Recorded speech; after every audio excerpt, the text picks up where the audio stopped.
আমি আমার রসুলের ডিজাইন, আমার মাওলার দেওয়া ডিজাইন তোমারটার লগে তুমি তুলনা করো, আমার চাইতে তুমি বুদ্ধিমান কেমনে বুঝাই দাও আমারে। দাঁড়াও দাঁড়াও বেটা, বলো মিয়া।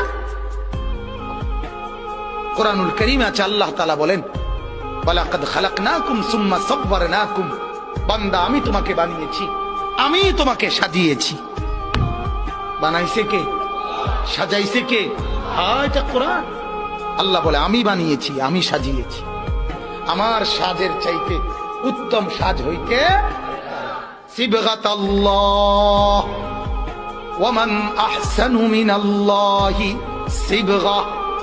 আল্লাহ বলেন বান্দা আমি মাওলার রঙে রঙিন হও, আমি মাওলার রঙের চাইতে উত্তম কোন রং ঢং আর হইতে পারে না।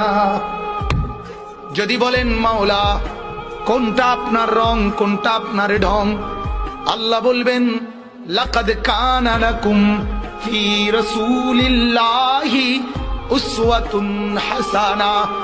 আল্লাহ বলবেন বান্দা ওই যে আমার এক বন্ধু পাঠিয়েছি, যে বন্ধুকে 63 বছর জমিনে রেখেছি, যে বন্ধুকে 23 বছর দিবানিশি তোমাদেরকে দেখিয়েছি, বন্ধুর হাসি, বন্ধুর কান্না, বন্ধুর হাঁটা, বন্ধুর চলা, বন্ধুর আহার, বন্ধুর নিদ্রা, বন্ধুর চলন, বন্ধুর বলন, বন্ধুর আচরণ, বন্ধুর উচ্চারণ, ওইগুলাই হচ্ছে আমি মাওলার রং আর ঢং।